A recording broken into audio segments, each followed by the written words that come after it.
श्री स्वामी समर्थ, जय जय स्वामी समर्थ. कशा सर्वजण निश्चित मजेत असाल, असेच मजेत राहा. पहा, बहुतेक वेळा असं होतं की घरामध्ये खूप छान वातावरण चालू असतं, अगदी आपल्या मनाप्रमाणे प्रत्येक गोष्ट घडत असते. आपल्या उद्योग व्यवसायात खूप सुधारणा असते किंवा खूप आपल्याला प्रगतीचे जे काही मार्ग आहेत ते दिसत असतात. आपली प्रगती उत्तरोत्तर होताना सुद्धा दिसते.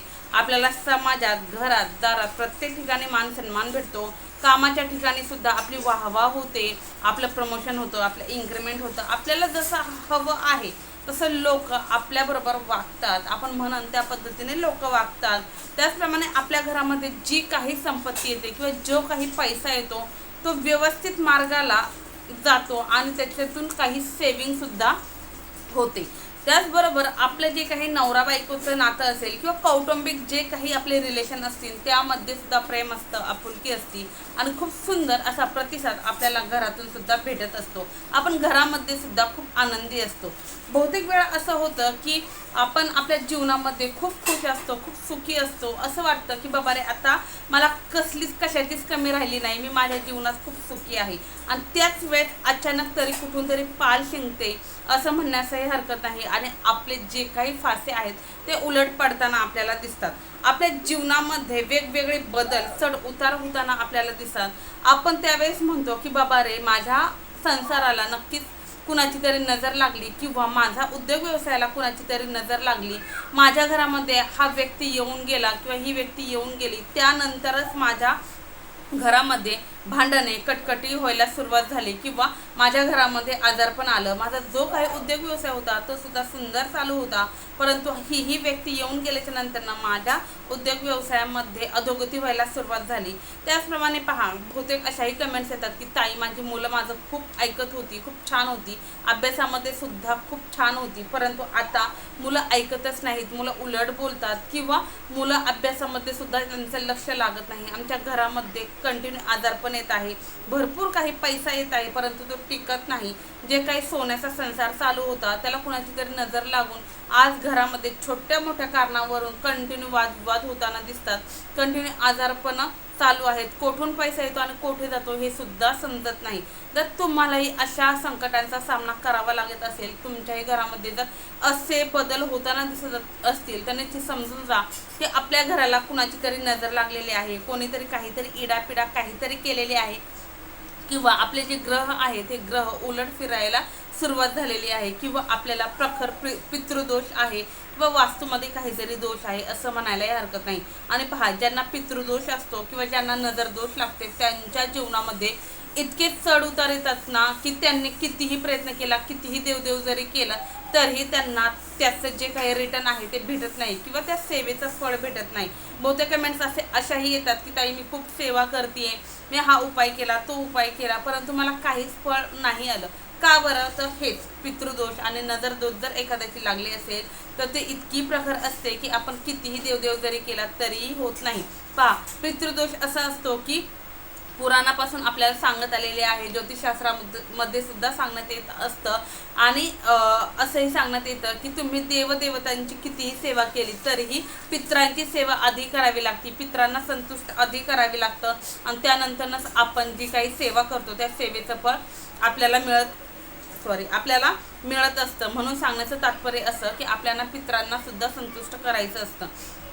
तर यासाठीच तुम्हाला प्रत्येक गोष्टीत यश यावं, तुमच्या सर्व इच्छा आकांक्षा स्वप्न पूर्ण व्हावेत, यासाठी आज मी तुम्हाला खूप सुंदर साधा सोपा असा हा उपाय सांगणार आहे. उपाय अगदी सहज होण्यासारखा आहे, कोणीही घरातील करू शकाल असा हा उपाय आहे. त्याचप्रमाणे हा जो उपाय आहे हा उपाय तुम्ही कधीही करू शकता, काहीही हरकत नाही. अगदी तुमच्या घरातील तुम्हाला पिरियड असेल, सूतक असेल, विटाळ असेल तर तुमच्या घरातील पुरुषांनी जरी केलात तरीही चालेल, मुलांनी जरी केलात तरीही चालेल असा हा उपाय आहे. आता उपाय सांगणार आहे तत्पूर्वी जे कोणी आपल्या चॅनलवरती नवीन असाल, अजून आपल्या चॅनलला सबस्क्राईब केलं नसेल तर आपल्या चॅनलला सबस्क्राईब करा, बेल आयकॉन ऑन करा, जेणेकरून असे छान छान व्हिडिओ तुमच्यापर्यंत येतील आणि तुमच्या जीवनातही सोनं झाल्याशिवाय राहणार नाही. व्हिडिओ स्किप न करता शेवटपर्यंत पहा, म्हणजे निश्चितच संपूर्ण माहिती तुमच्यापर्यंत पोहोचली जाईल. तर आता पहा, उपायासाठी साहित्य काय लागणार आणि उपाय किती दिवस व कधी करायचा हा जो उपाय आहे या उपायाला सुरुवात तुम्ही कोणत्याही दिवशी जरी केली तरी चालेल, आठवड्यातील कोणत्याही दिवसापासून करा. अगदी दिवसभरात कधीही तुम्ही उपाय केलात तरीही चालेल, शक्यतो सकाळ संध्याकाळ उपाय केला तर अतिशय उत्तम. तर उपायासाठी तुम्हाला लागणार आहे एक गौरी, शेणाची जी गौरी असते ती. आणि शक्यतो ही शेणाची जी गौरी आहे ही गौरी गाईच्या शेणाचीच असावी, म्हशीच्या शेणाची घ्यायची नाही. म्हणून पहा, भरपूर ठिकाणी गायी असतात, त्यांच्याकडनं तुम्ही शेण आणून घरी जरी गौरी तयार केली तरी चालते, किंवा गोशाळा वगैरे असतील तिथे सुद्धा गाईच्या गौऱ्या आपल्याला विकत भेटतात, तुम्ही तेथूनही घेऊ शकता, किंवा जेथे पूजेचं साहित्य आहे त्या ठिकाणी सुद्धा आता अवेलेबल होतात. त्याचप्रमाणे आता ऑनलाईन सुद्धा आपल्याला गौऱ्या भेटतात, तुम्ही गुगलवरती वगैरे सर्च करा, ऑनलाईन सुद्धा सहजरित्या मिळून जातात. ह्या गाईच्या गौऱ्या तुम्ही ऑर्डर करून ठेवा, कारण तुम्हाला लागणारच आहे, त्या गौऱ्या लागणार आहे. आणि त्यानंतर लागणार आहे सर्वात महत्त्वाचं साहित्य जर म्हटलं तर भीमसेनी कापूर. हा आहे, दिसत असेल तुम्हाला, हा आहे भीमसेनी कापूर. हे पहा, हा भीमसेनी कापूर आहे. हा भीमसेनी कापूर घ्यायचा आहे. भीमसेनी कापूर व्यवस्थित एक असा आकार नसतो. भीमसेनी कापूर हा ओबड धोबड असतो. भीमसेनी कापराचे खडे हे मोठे असतात आणि यातील तुम्हाला छोट्या तुकडा जरी करून तुम्ही घेतलात तरीही चालेल. हा छोटाच तुकडा मी करून घेतलेला आहे तुम्हाला दाखवण्यासाठी. तर हा आहे भीमसेनी कापूर. तर तुम्हाला या उपायासाठी भीमसेनी कापूरच घ्यायचा आहे. आता भीमसेनी कापूरच का घ्यायचा, तर याला सुगंध खूप छान आहे, यामध्ये ऑक्सिजनची लेवलही खूप प्रमाणामध्ये असते. त्याचप्रमाणे जर वैज्ञानिक दृष्ट्या जर पाहायला जर गेलं तर आपल्या घरातील जे काही बॅक्टेरिया आहे, जीवजंतू आहे, यांचा सुद्धा नाश, कीटकांचा, मच्छरांचा सुद्धा नाश या कापराच्या धुरामुळे होतो. म्हणून हा कापूर तुम्हाला घ्यायचा आहे. याचा सुवासही खूप सुंदर येतो. आता पिवळी मोहरी त्यानंतर लागणार आहे. पिवळी मोहरी सुद्धा पूजेच्या साहित्याच्या दुकानात सहजरित्या मिळते. तर पिवळी मोहरी तुम्हाला या उपायासाठी घेऊन यायची आहे. पहा, ज्या दिवशी तुम्ही हे सर्व साहित्य आणणार आहात त्याच दिवशी तुम्हाला उपाय करायला सुरुवात करायची आहे. आता काय करायचं, घरामध्ये तुम्हाला तुमच्या देवघराच्या समोर स्वच्छ हातपाय वगैरे धुवून एक आसन टाकून बसायचं.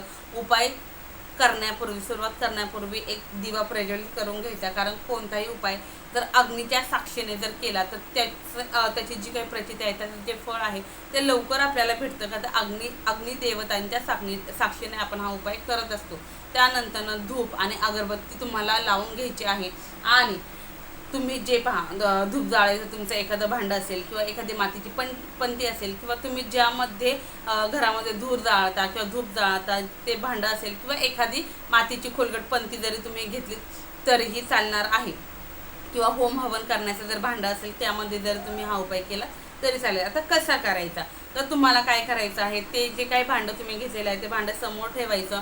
जी गौरी आहे, गौरीचे आकार वेगवेगळे असतात, तर गौरीचा आपल्या पंजा इतका आकार जरी घेतला तरी चालेल, किंवा त्याहूनही अर्धा घेतला तरी चालेल. तुमचं घर किती मोठं आहे त्यानुसार तुम्ही गौरी किती घ्यायची हे तुम्हाला ठरवायचं आहे. आता समजा 10 बाय 10ची खोली आहे, तर अगदी आपला हात आहे त्याच्या निम्मी जरी गौरी घेतली तरीही चालेल. परंतु तुमचा बंगलो असेल 1-2 गुंठ्याचा, 3-4 गुंठ्याचा, तर तुम्हाला निश्चितच पूर्ण एक गौरी घ्यावी लागणार आहे. तर तुम्हाला काय करायचं आहे, तुमच्या अंदाजावरती गौरीचा तुकडे जरी करून घेतले तरी चालेल. गौरीचे तुकडे करायचे आणि यावरती तुम्हाला भीमसेनी जो कापूर सांगितला आहे, भीमसेनी कापूर ठेवायचा आणि गौरी प्रज्वलित करायची. भीमसेनी कापूरामुळे पटकन गौरी प्रज्वलित होते. आणि जर प्रज्वलित नसेल होत तर तुम्हाला त्यामध्ये भीमसेनी कापूर थोडा ॲड करायचा. त्यानंतर तुम्हाला मी जी पिवळी मोहरी सांगितली, ही पिवळी मोहरी घ्यायची आणि थोडी 1-2 दाणे तुम्हाला यावरती अर्पण करायचे आहे. ह्या होमामध्ये, याला होम हवन जरी म्हटलं तरीही चालेल. ह्या होम हवनामध्ये तुम्हाला थोडी अशी स्प्रेड करायची आहे, असं बोटांना चालना देऊन थोडी 1-2 तुम्हाला त्या अग्नीमध्ये तुम्हाला अर्पण करायची आहे. यामुळे काय होणार आहे पहा, तुम्हाला सांगते.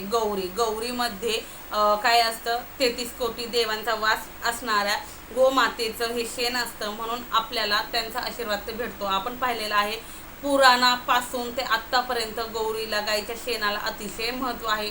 आपल्या घरातील जे काही दोष आहे हे दोष शमवण्यासाठी आपण हा जो काही होम हवन करत असतो हा खूप महत्त्वाचा असतो. त्याचप्रमाणे भीमसेनी कापूर सुद्धा आपल्या घरातील जी काही निगेटिव्हिटी असते ती दूर करण्याचं काम करते, पॉझिटिव्हिटी खेचण्याचं काम करते. पिवळी मोहरी प्रत्येक तांत्रिक उपायामध्ये आपण पिवळी मोहरी वापरतो, त्याचप्रमाणे आपल्या घरामध्ये जी काही निगेटिव्हिटी असेल, जे काही पहा जे काही आपल्या घरामध्ये वास्तुदोष असतील, पितृदोष असतील, कोणती इडापिडा असेल, कुणाचाही नजर लागलेले असेल, नजरदोष, कोणताही जरी दोष असेल तर हे दोष दूर होण्यासाठी हे सर्व साहित्य ज्यावेळेस एकत्र येतं आणि आपण त्याचा होम हवन करतो तर निश्चित आपल्या जीवनातील या सर्व बाधा, इडापिडा सर्व काही दूर होण्यास मदत होते. आता हे प्रज्वलित केल्याच्या नंतर निश्चित याचा दूर होणार आहे. ज्यावेळेस गौरी प्रज्वलित होणार आहे आणि मोहरी पूर्ण जळून खाक होणार आहे. चिमूटभरच मोहरी घ्यायची आहे, जास्त नाही. चिमूटभर मोहरी स्प्रेड करायची. ती स्प्रेड करून झालं, भीमसेनी कापूर भिजला, गौरी निश्चित अर्धी प्रज्वलित होणार, अर्धा तिचा धूर होणार. हा जो धूर झालेला आहे हा धूर तुम्हाला तुमच्या पूर्ण घरभर फिरवायचा आहे. आता हे फिरवत असताना तुमच्या घराला एक खिडकी असो, 2 असो, 10 असो, किती असो, तुमच्या घराचे सर्व दरवाजे ओपन ठेवायचे, सर्व खिडक्या ओपन ठेवायच्या. अगदी बाथरूमच्या दरवाजा असेल, टॉयलेट बाथरूमचे दरवाजे सुद्धा तुम्हाला ओपन ठेवायचे आहे. आणि हा धूर तुम्हाला घरभर, तुम्हाला ज्याप्रमाणे आपण उदी फिरवतो किंवा ज्याप्रमाणे आपण धूप फिरवतो त्याप्रमाणे, असं आरती फिरवतो त्याप्रमाणे तुम्हाला हा धूर घरभर फिरवायचा आहे. अगदी छोटं घर असो मोठं असो, तुम्हाला प्रत्येक खोलीमध्ये जाऊन हा धूर फिरवायचा आहे. पहा, आता बहुतेक लोक म्हणतील की ताई आम्ही भाड्याच्या घरामध्ये राहतो, मग कसं? पहा, तुम्ही स्वतःच्या घरात राहा, भाड्याच्या घरात राहा, कुठेही राहा, घर केवढंही असू द्या तरी तुम्हाला तेथे हा उपाय करायचा आहे. कारण पहा, घर स्वतःचं असो किंवा भाड्याचं असो, आपण तेथे राहतो, त्या वास्तूला आपण आपलं मानतो, आपण तेथे सर्व काही पूजाविधी सर्व काही करतो, राहतो, खातो, सर्व काही करतो. म्हणजे निश्चितच ते घर तुमचंच झालेलं असतं, आपलंच झालेलं असतं. म्हणून तुम्ही जेथे राहतात तिथे तुम्हाला हा उपाय करायचा. किती दिवस करायचा? रोज जर तुम्हाला रोज करणं शक्य असेल तर तुम्ही हा रोज सलग 21 दिवस उपाय करू शकता.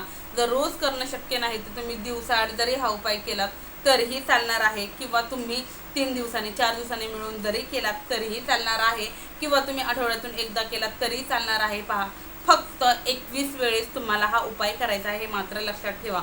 अगदी तुम्ही हा उपाय केल्याच्या दिवसापासूनच, त्या तासांपासून काही तासांमध्ये तुम्हाला अनुभूती येईल की तुमच्या घरामध्ये जे काही कलह होते लगेच एकाएकी थांबणार आहेत का? नाही.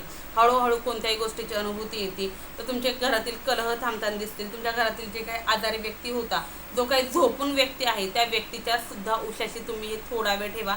फक्त एक काळजी घ्या, ज्या व्यक्तीला दम्याचा त्रास आहे त्या व्यक्तीच्या उशाशी ठेवू नका, कारण धुरामुळे दम्याचा त्रास वाढतो, म्हणून त्या व्यक्तीपासून लांब ठेवा. बाकी इतर जे कोणी आजारी असतील त्यांच्या उशाशी थोडा वेळ ठेवलं तरीही चालणार आहे. पहा, यामुळे काय होणार आहे तर तुमच्या जीवनातील खूप सारे दोष दूर होताना तुम्हाला दिसणार आहे. तुमच्या घरातील निगेटिव्हिटी जाताना दिसणार आहे. वास्तुदोष, पितृदोष किंवा जे काही दोष, नजरदोष वगैरे असतील सर्व दूर होताना तुम्हाला दिसते. निश्चित करून पहा, अनुभव घेऊन पहा आणि तुम्हाला काय अनुभव येतात हे कमेंट्समध्ये सांगायला विसरू नका. काही जरी शंका राहिली असेल तर ती कमेंट्समध्ये निश्चित सांगा. पहा, पुन्हा सांगते, पिरियड सुतक विटाळ असताना तुम्हाला हा उपाय करता येणार नाही. ज्यावेळेस महिलांना पिरियड असते त्यावेळेस घरातील पुरुष करू शकतात, मुलंही करू शकतात. फक्त थोडीशी काळजी घ्या. लहान मुलं असतील तर त्यांना करायला सांगू नका, कारण गौरी वगैरे प्रज्वलित करतो, हातात धरून तुम्हाला हा धूर घरभर फिरवायचा आहे. म्हणून छोट्या मुलांकडनं करून घेऊ नका. बाकी कोणीही जरी हा उपाय केला तरी चालणार आहे. उपाय फक्त तुमच्यापर्यंत सीमित ठेवू नका. उपाय तुमच्या मित्रपरिवारांपर्यंत, त्याचप्रमाणे जे काही रिलेटिव्ह असतील त्यांच्यापर्यंत शेअर करत चला, जेणेकरून त्यांच्याही जीवनातील जे काही प्रॉब्लेम आहे ते सॉल्व्ह होतील आणि त्यांचेही कृपा आशीर्वाद तुम्हालाही निश्चित लाभणार आहेत. पहा, ओरली सांगण्यापेक्षा व्हिडिओ जर शेअर जर केला तर माहिती प्रॉपर जाते, प्रॉपर पद्धतीने ते उपाय करतील. ओरली सांगताना आपल्याकडनं काही जर चुकून झाल्या तर काय होतं, ते व्यक्ती त्याच पद्धतीने करतो आणि त्यांना त्या उपायाचा फरक जाणवत नाही. म्हणून होईल तर व्हिडिओ शेअर करा. व्हिडिओ कसा वाटला हे कमेंट्समध्ये सांगायला विसरू नका. तसेच कमेंट्समध्ये श्री स्वामी समर्थ, जय जय स्वामी समर्थ हे लिहिलाही विसरू नका. झालेली सेवा स्वामींचरणी रुजू. श्री स्वामी समर्थ, जय जय स्वामी समर्थ, श्री स्वामी समर्थ महाराज की जय.